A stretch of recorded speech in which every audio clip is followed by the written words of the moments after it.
Welcome back to Talk of the Town. I'm Steve Noxon, your host, and joining me on the phone again is Mr. Mark Mix. He's the president of the National Right to Work Committee. Mark, welcome back. How are you, sir? I'm doing great, Steve. How are you? I am doing just fantastic. I'm looking forward to our conversation. Recently, it was reported by the Detroit News that a former United Auto Worker official had admitted laundering money and embezzling $2.2 million from the UAW Local 412. And I just... How often do we need to hear these stories before we start to understand that there are issues with these organizations? Well, exactly, Steve. You know, I think it was Senator John McClellan back in 1959 when we were having the Landrum-Griffin hearings in the United States Senate about organized crimes control over labor unions. He said corruption and compulsion go hand in hand, and he was right. And ever since that time, we've paid special attention to the corruption and the criminal activity inside the labor unions. And it's not the rank-and-file workers. It's the union officials. It's the top officials. And we have to look no farther than the United Auto Workers Union. And obviously this story, Steve, you'll be pleased to know that the folks at the Department of Justice had to work overtime to get the press release out. This is the only press release that I can find over the last year and a half when I went back and scanned the press releases from the Department of Justice that came out on a Saturday. So, you in the media business, you know that Friday afternoon is kind of a news dump day, right? Yes, Saturday's just death. Yeah, so this past Saturday they put out a release talking about this Tim Edmonds, who was the secretary-treasurer of Local 412 United Auto Workers Union in Warren, Michigan, and they basically disclosed that he had embezzled up to $2.2 million, but the story's even bigger than that. He had been attending and showing up at a casino where he had traded or basically gambled over $16 million, according to the casino. He was doing $1 million buy-ins, and he had about $16 million worth of activity at the casino. And it was interesting, too, Steve, because he, once the indictment came down and they came after him, he fled, and it took 30 federal agents to track him down over a week to get him to come in. And, I hate to talk about these because this story basically overlays the 14 including this guy, UAW officials, top union officials that are in jail or on their way to jail because of the corruption that occurs in the highest ranks of the union movement. And it's because, Steve, they can force you to pay them as a condition of employment in 23 states across the country. So they can't be held accountable. You either pay up or you'd be fired. Well, I think there's also another side of this, too, in that these unions tend to be huge sources of donations for many politicians. So they don't want to rock the boat. They're not going to go after these groups and start to clean them up anymore because it might disrupt their political futures. Yeah, exactly. There's a case out of Philadelphia that's ongoing right now on behalf of the leader of the International Brotherhood of Electrical Workers, Local 98 in Philadelphia, but a guy by the name of Johnny Dougherty. He's called Johnny Doc. And he's been convicted on 8 counts, I think, and is appealing that, obviously. But the paper down there basically researched his political spending. And, Steve, right to your point, he spent $40 million of union money on politics over the last, 8 or 9 years, something like that. And, of course, the biggest recipient of that political money was his brother, who sits on the Pennsylvania Supreme Court. The union supported him to the tune of $1.5 million in his political activities. So you're right. I mean, they are huge political entities, and their political power is out of all proportion to their numbers anymore. I mean, we're talking in the private sector only about 6.1% of private sector workers in unions, but yet here they are, gambling away millions and millions, stealing millions and millions, and spending hundreds of millions, if not billions, on politics when you take it all in over the course of an election cycle. Now, this is a private sector union, so it's a little bit harder to kind of, control it, rein it in, I guess, because of what we're talking about here. There's the favors that they buy with this kind of money.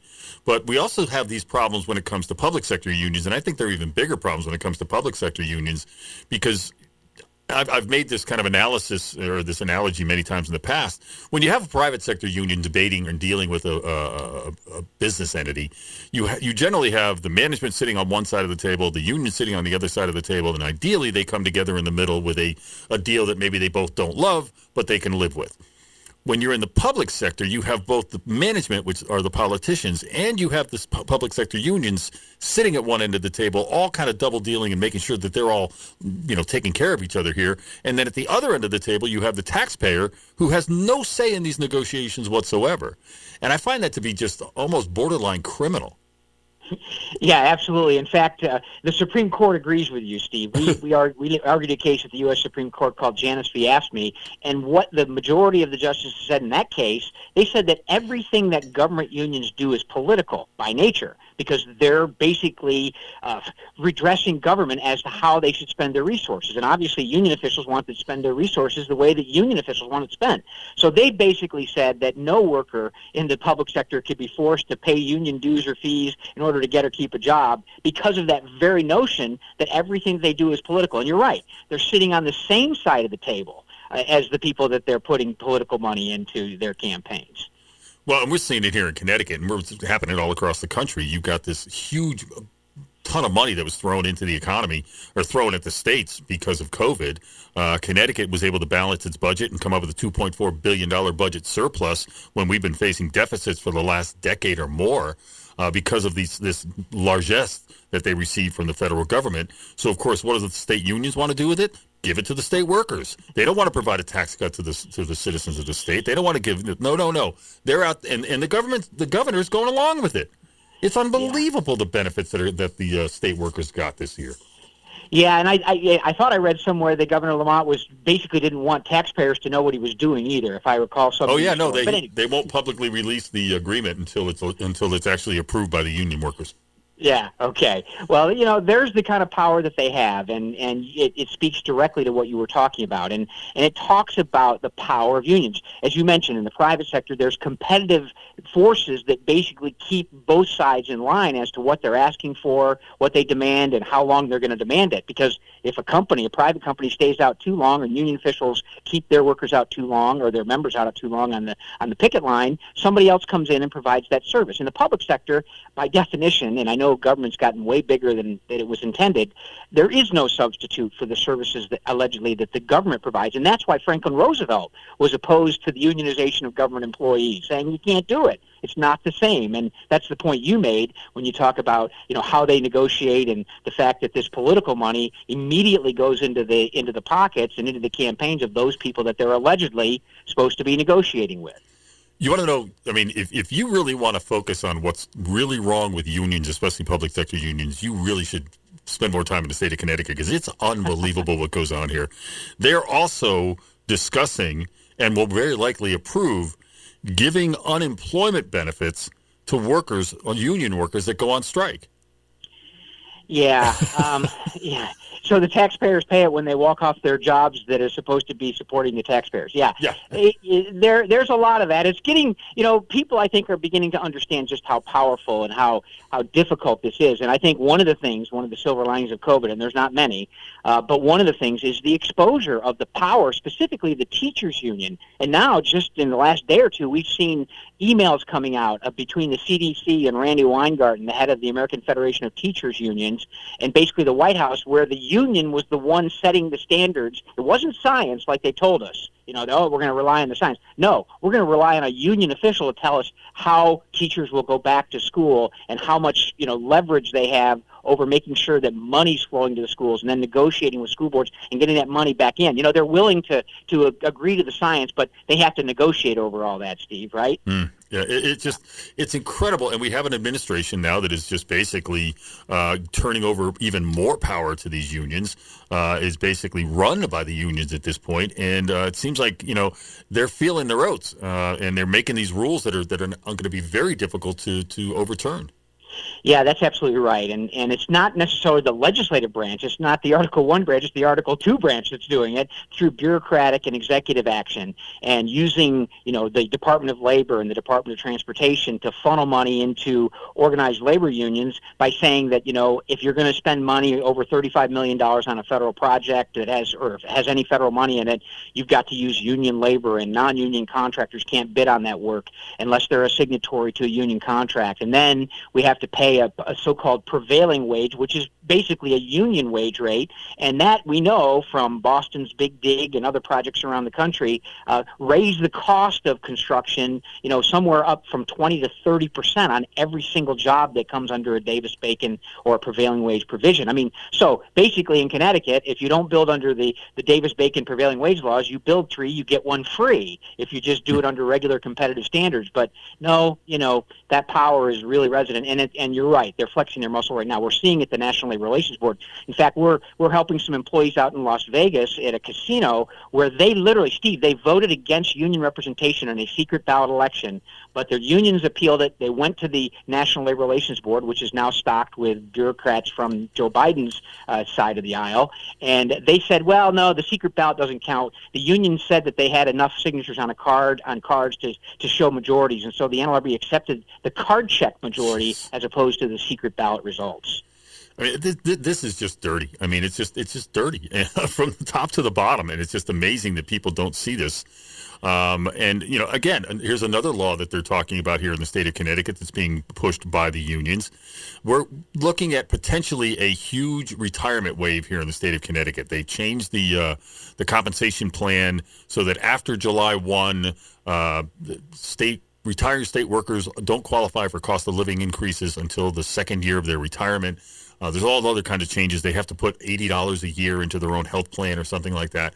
So they're expecting a ton of people to retire prior to that from the state as state workers. So they brought in an outside consulting group that they told us they brought in to say, okay, listen, we could take advantage of this great retirement. We can get more efficient here in the state. We could reduce the size of our government. We could reduce the number of employees that the state government has and maybe figure out a way to capitalize on this and save some money. And after all of this work and consulting, and of course, the union was a part of this whole thing, they came out and they said, no, what we're going to do is we're going to give bonuses and raises to all of the state workers to incentivize them not to leave. And there's now a law being debated up in Hartford to make it illegal to not replace every worker that leaves. In other words, it's going to be illegal to ever reduce the size of the workforce, the state workforce here in Connecticut. Well. I know. I mean, you deal with this all the time, and even you're stunned by it, right? Yeah, no, that doesn't sound good, and that's exactly the kind of power that they get from this monopoly bargaining power. Many states are looking at it and starting to roll it back. I mean, it goes back to 2010 and 2011 when Scott Walker said, "Look, we cannot sustain the government unionism power that our state has basically agreed to." They were one of the first states to do it back in the late 1950s, and they were one of the first states to come in and say, oh my gosh, we've got to scrap the whole thing. And if you look at the numbers, you look at what happened in the state of Wisconsin, and specifically the city of Milwaukee, they will tell you, even the folks that oppose Scott Walker will say, you know what, it made a real difference. Because look, Connecticut's one of those states. You're on the board with California, New York, Illinois, New Jersey. I mean, those states that really, absent COVID relief, the so-called American Rescue Plan, that went to basically the most mismanaged states in the country because they knew they were teetering on the edge of financial solvency because of this union monopoly power and basically their ability to control the government, who works, how many works, when they work, those types of things, basically getting in between taxpayers and elected officials. You're seeing the results of that, and it's going to have to give. There's no question about that, unless I guess the federal government can print more money and put the fourth or fifth generation in debt as we look out into the future. Getting back to this UAW official, what's really interesting to me about this is he pled guilty to this last Friday, I guess, and on one count each of embezzling union funds and money laundering. He's going to serve at most 57 months in prison. And I'm sure it's not going to be really hard, pounding rock prison either. It's probably going to be a very minimum security prison with, wonderful caterers and everything else. But he's going to have to give back supposedly $1.9 million to the UAW. But as you said, he took $16 million. He was gambling with what the casino estimated over the course of his visits, over $16 million in gambling play money, I guess. Well, look, you look at the big case that came out against the two former presidents that are in jail, one for, I think, 28 months, the other for 21 months, that, they were embezzling money. Well, they had to pay a fine to the IRS of $1.5 million. Who do you think paid that fine? The union. Members, yeah, exactly. And then they were allegedly gave back $15 million to the training funds. The union gave back $15 million to the then Chrysler, now Stellantis company's training funds. But those things went away, so we don't know where that money is. But the union members had to pay that. That came out of the union treasury, so these union members who are having this money stolen from them, and that's not my word, that's the federal prosecutor up there that said that they're stealing money from rank and file union members. They end up paying the price for all this. And yeah, those fines and those jail sentences. I mean, you have two of the past former presidents, Gary Jones and Dennis Williams. One I think is going to do 28 months and probably is 8, 10, 12 months into that. And then the other president is 21 months, and I think he started his jail term last year or something like that. But anyway, yeah, that's the corruption.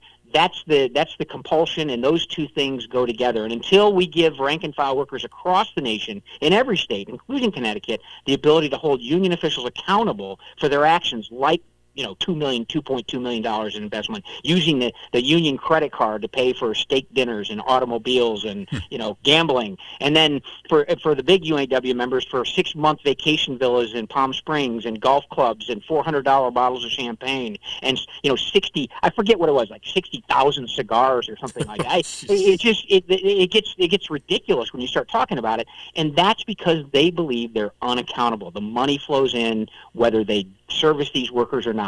And rank and file workers, there's a lot of sincere union members out there that want to be part of the union. They're active in their union, but when it comes down to pushing the accountability of rank and file, the rank and file workers having accountability over union officials, there's only one thing that can do that, and if you can stop the money, you can stop the behavior. Well, the other aspect of this, too, and I've argued about this here in the state, we've got all kinds of problems with some corruption that has been revealed in the state here, is that somebody else knows this is going on. There are people who see this happening, and they look the other way. And especially when it comes to things like here in the state of Connecticut, when you had police chiefs retiring after 25 years, 30 years, and they hand them a check for like $400,000 because they never took a single day off in 30 years, never a single sick day, never a single vacation day. And so they make good on that. So they get these $300,000 a year retirement plans and then another check for $400,000 because, come on, they never took a day off, ever. They were never sick. Nobody ever got married. They never went on vacation. It's just not possible. And so, but everybody knows this is happening because they know when it's their turn, they're going to be the beneficiary of it. Yeah. Yeah, the system has to break at some point. The question is, I think the best thing we can do is continue to expose it, to talk about it, to make sure that taxpayers and citizens of Connecticut and other states know exactly what's happening. I mean, we're getting it in Virginia right now. I mean, we had a prohibition against the recognition of union officials for purposes of bargaining over state employees going back to 1993 that was signed by a Democrat governor. And when the Democrats took over the Commonwealth of Virginia for basically the last 3 or 4 years, they immediately passed a bill that allowed for unionization of government employees and the recognition of unions to bargain. And some of the counties, it's a local option thing, but some of the counties now are realizing just what they've got themselves into. And I think, as the citizens of the Commonwealth of Virginia look at it, there's going to be a significant pushback. And I think that was one of the issues that basically came to the forefront that turned the state from being all Democrat House, Democrat Senate, Democrat governor, Democrat lieutenant governor, Democrat attorney general, to a Republican-controlled House, Republican governor, Republican attorney general, Republican lieutenant governor. I mean, those are the types of issues that come to the forefront when people pay attention. And obviously the education issue and the battle against the teachers union was a big part of that, that result here in Virginia as well. Well, that was amazing to watch. I mean, anybody who was paying attention to what was happening in Virginia, was absolutely really heartening. It was absolutely amazing to see some of the stuff that was coming out. I mean, was it Virginia where somebody was trying to read a book that was in the public library and they turned off their microphone because they considered it to be pornographic, and they said children might be listening? And the book wasn't from the public library. The book was from a school library. That's right. It was the school board that that basically chastised the person that was reading the book from the school library because it was pornographic and vulgar, and people might be listening. Yeah, but you could sign the book out if you wanted to as a middle schooler. Yeah.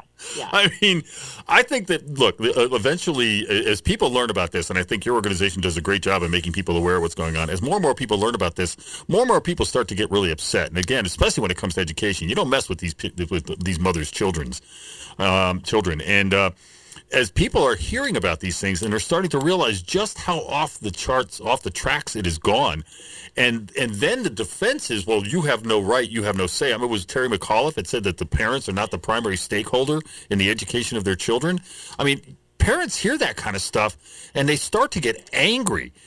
That's, I think, probably, unfortunately, the greatest motivator, and one of the main reasons of that turnaround that you had in Virginia is people started getting angry. They started feeling they were being abused. Yeah, that's right. And what it was finally finding out what was going on. And when, you're right, a gubernatorial candidate who thought he was going to win by, 5, 10 points, he was up in the polls, said, look, I don't believe that parents have any place in deciding, what their kids should be educated or be involved in their education. And yeah, you don't poke a sleeping mama bear. Yeah. And then, and that's what happened, Loudoun County. And we've talked to a couple of the folks that were involved in that. And they're just ordinary people that care about their kids. Obviously, I know that goes without saying. But when they got angry, when they found out about this, they got angry and they organized and they mobilized. And, that gives us a little bit of hope, Steve, as we look at what we're up, where we're heading to in November. I mean, I think the wind is still blowing at the backs of those people that care about what's being taught in school, that care about or are concerned about the power of private unions over the curriculum and the school systems. They care about the idea that, a governor is giving these benefits to government workers, and all of a sudden you can't reduce the size of government anymore in the state of Connecticut. I mean, I think taxpayers are going to pay attention, and I think there'll be a blowback on that. But obviously Connecticut's one of those places where it's more difficult than in other places, I would suspect. Exactly. Well, the fact that the state union thinks they can get away with this, and they do have some friendly people in office. In fact, they have union leaders holding positions of power in office. I mean, it's so corrupt, and it's just so disgusting. And again, what bothers me is I'll get calls occasionally from people going, well, you just don't like unions. No, it's like, it has nothing to do with unions or the workers.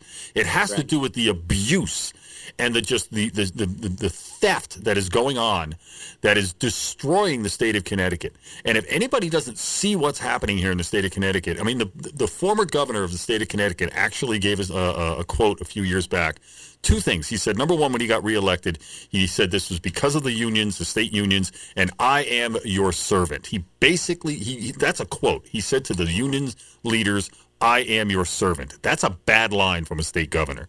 But the second thing he said was, every dime that was raised through all the tax increases that we've experienced, we had 2 major tax increases under him, every dime and more was to pay union benefits.